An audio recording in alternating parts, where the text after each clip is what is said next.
na naman po para sa ating mga motorista. Bababa na naman ang presyo ng produktong petrolyo sa pangatlong pagkakataon ngayong buwan na Oktubre.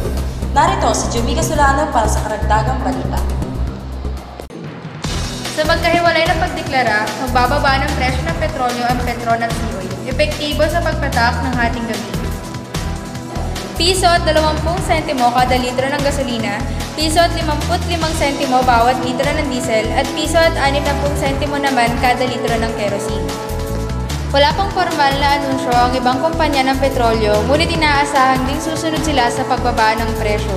Ang suma total na ibinaba ng presyo ng produktong petrolyo mula Enero hanggang Oktubre ngayong taon ay 3 piso at 48 sentimo para sa gasolina, samantalang 5 piso at 70 sentimo naman para sa diesel. Jumika Solano, nag-uulat para sa DZIDK 143 Newsfeed. Maraming salamat, Jumika Solano. Paniguradong isa na naman yung magandang balita para sa ating mga mamamayan.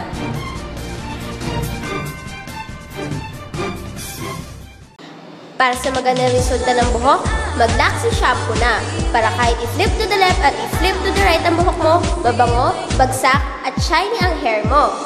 Oh no, andyan na si Crush. Kumusta naman ang hair ko? Magaan ang feeling. Magaan ang feeling. Magaan ang feeling. Magaan ang feeling with Palmolive Naturals.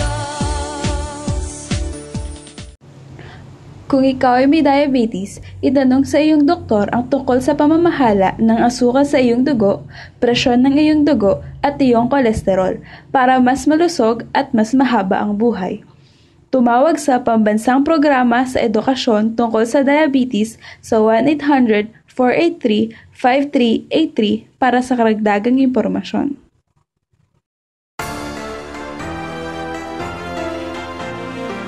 Matagumpay na naman na naidahos ang taunang patimpalak na Managers for Effective Development in EB Communication, ang isang natatanging Cine Docu Festival Awards Night na ginanap noong nakarang October 11, 2014 sa ganap na ikalima ng hapon na ginanap sa NCSC Multipurpose Hall Building.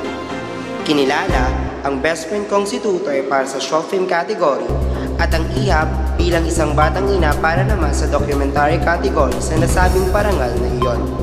Sadyang nagtingning ang lahat ng IBCOM, suot-suot ang kanika-nilang mga damit sa gabing iyon. Ako po, si Olimar Librero, nag-uulat.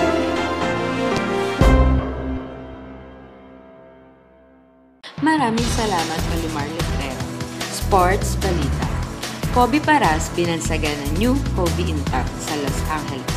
Usap-usapan ngayon sa social media maging sa Los Angeles Cathedral High ang Pinoy basketball player at media sensation na si Kobe Paras matapos na tumanggap ng scholarship sa top USNCAA na University of California, Los Angeles. Tinatawag si Paras bilang bagong Kobe Intact sa Cathedral. Una rito, si Paras ay nagmula sa LaSalle Green Hills bago pumunta sa ibang bansa para ituloy ang kanyang basketball career kung saan naging bahagi din ito sa Batang Gilas Pilipinas National Team sa FIBA Asia U18 Championship noong Agosto.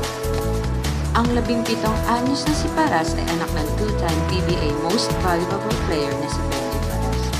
Kumani naman ang reputasyon si Paras sa Cathedral High kung saan nakitaan ito bilang isang magalang, may modo at mapagkumbaba. Ayon sa coach na si William Middlebrooks, gusto niya maglaro ang Pinoy player na si Paras na magaling sa dunk pati na sa pag-shoot, dribble at pagpasa ng bola.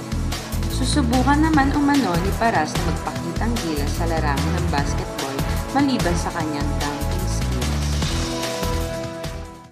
Ako po si Carvina Hasmin para sa Sports Balita ng DZIDK 143 News. Salamat po sa inyong pakikinig.